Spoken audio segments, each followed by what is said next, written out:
In a rural community, if you're seeking treatment for an addiction problem, one of the biggest barriers is simply locating a provider who can help you and then getting to the provider. In northeastern Pennsylvania, there's only a handful of licensed step-down services. Just for example, in Susquehanna County, there are 2 sites where there's addiction recovery counseling available, one in Montrose and one in Susquehanna. But if you live any place else in that county and you want help for that problem, you've got a lot of traveling to do. I know that someone had wanted to open an addiction recovery center in Susquehanna prior to the hospital opening one, and they ran into some pushback from the local community. There is that not in my backyard mentality. I don't want those type of people coming into my backyard. Those individuals are already here in your community. They're just untreated. Addicts are a hugely diverse group of people. Upper class, lower class, doesn't make a big difference. In northeastern Pennsylvania, it wasn't taking place in bedroom communities. Well, now all of a sudden it did. And a lot of patients are started on prescription medications, but not by a doctor. They go to a party and somebody's got a bottle of prescription medications and they're passing them out. And that's how a lot of people get started. It's not a walk-away drug. Your body becomes physically dependent on those medications. It's not a question of getting high anymore. This is a question of just feeling normal.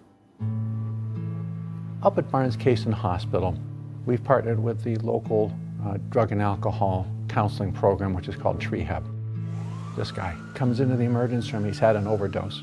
And in the old days, the ER doctor, which might be me, would get him through his overdose, and we'd give him some recovery material, call these people in the morning, and about 40% of those people might actually make the phone call the next morning and try to get some recovery.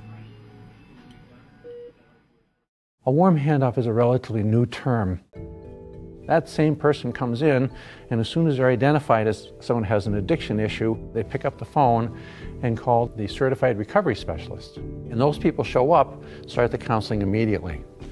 If medication is needed, you provide the medication then. So instead of hoping they'll call tomorrow and you get them in, you get in and you get started right away.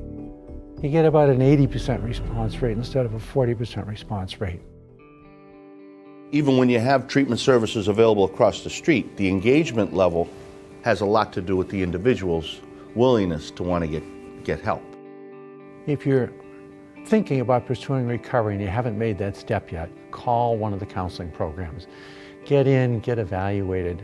You may find out that it's something you want to do that very day, or you may decide, I'm going to keep talking to them, it sounds good. Maybe I'll turn around in a week or a month.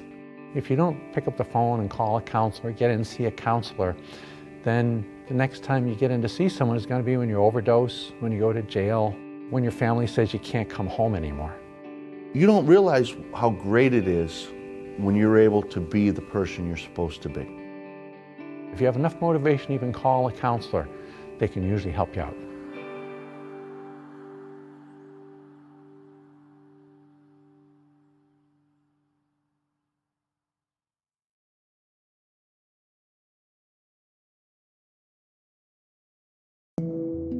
The preceding program was presented by Battling Opioids, a project of Pennsylvania Public Media.